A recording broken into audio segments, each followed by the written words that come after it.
All right, man. This is just a quick little thing.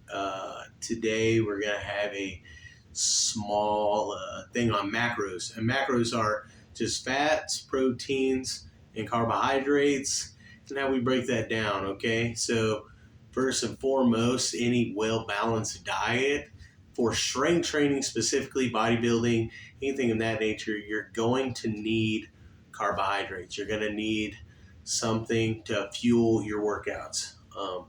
Some people be like, "Oh, let's go just protein and fat, keto diet, carnivore diet." Those are good in certain circumstances, but for the average trainee that wants to get into the gym, that wants to get strength gains and wants to maximize muscle gains, it's actually best if you eat good carbohydrates. And there's a whole debate on good or bad carbohydrates. Um, that's not what we're here to talk about today.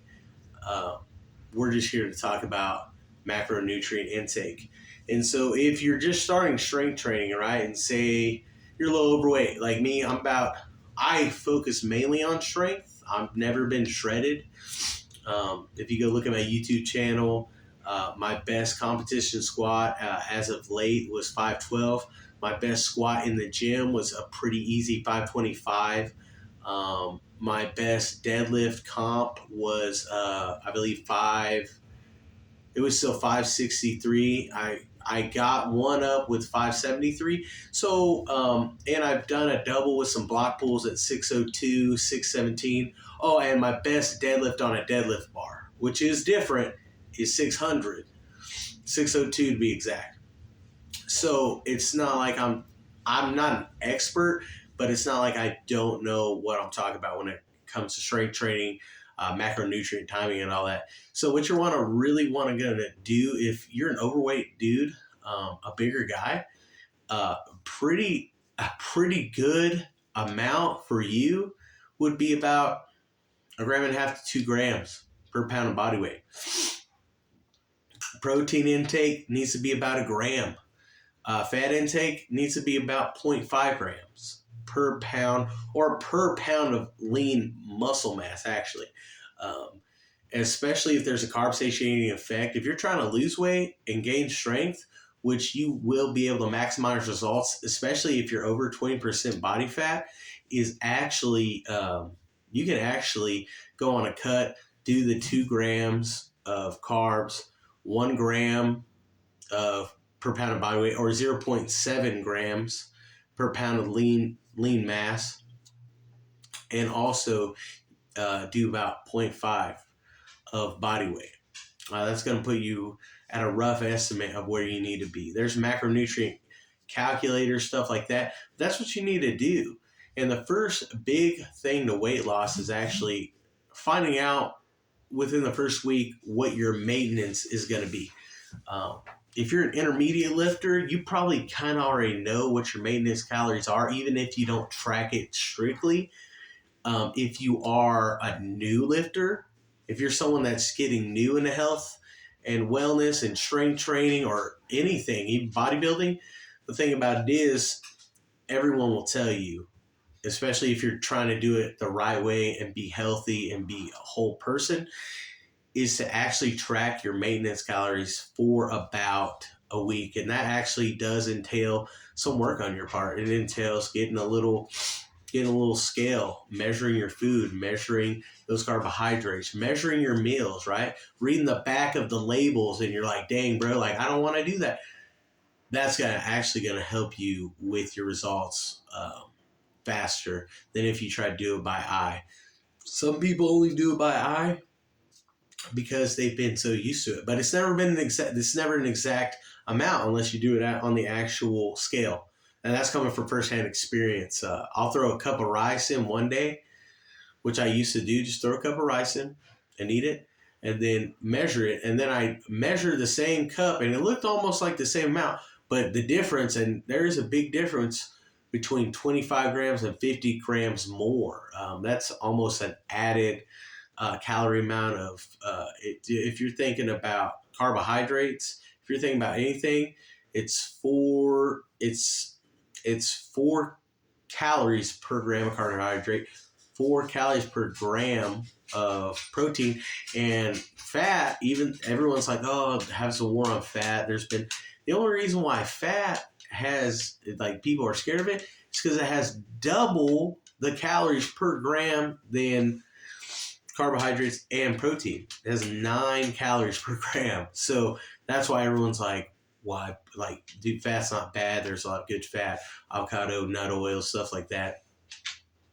The only real bad fat will be trans fat, which was found in a lot of processed foods. I hadn't seen it that much as of late, but highly processed foods, things that we all know that are not really good for our bodies to intake, that's where trans fat comes in. Saturated fat gets a bad rep, but there have been studies out by many people. If you want to go listen to Stan Efferding, Sean Baker, many other people, and just within the last 5 years, there have been studies that show that there is no correlation between cardiac diseases and saturated fat. That's just fancy term for there's no connection with heart disease and what we would deem as like red meat. That's one that gets really, they gets a lot of hate because of saturated fat, cheese, all that stuff. It's like there's no correlation there. And so starting off your diet, starting off your journey, you just need to figure out the maintenance calories. Don't worry about the saturated fats.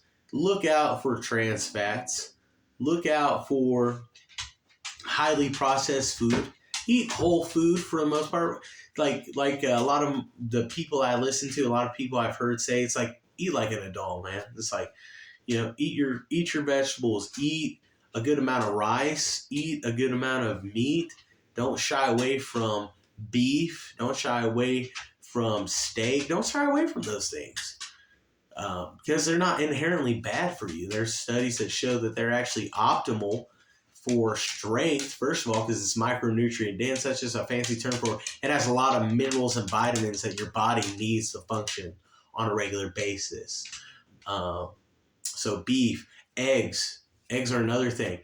Great omega-3s, great in micronutrient dense vitamins that we need for our body. Eat some eggs, eat some beef, eat some rice, easily digestible, kind of like in the middle of a glycemic index, like white rice and stuff.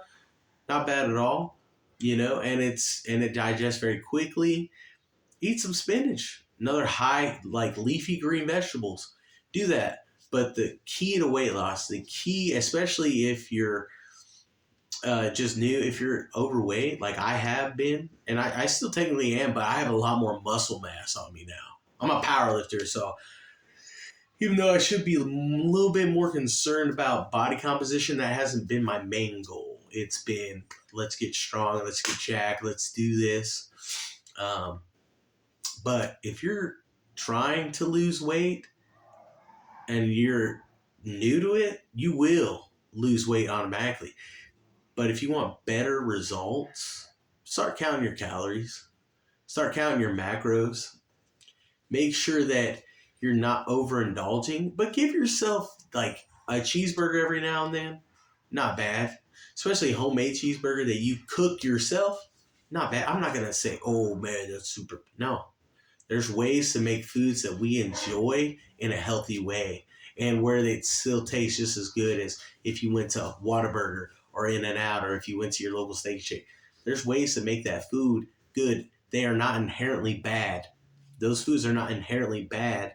They've just gotten a bad rep. And if that's all you eat, yeah, that's not going to be good. But look, you got carbs, you got proteins, and you got fat all in a cheeseburger, and you get a little bit of vegetable if you want vegetables on your burger. It's not inherently bad, and honestly, if you want to hear the honest truth,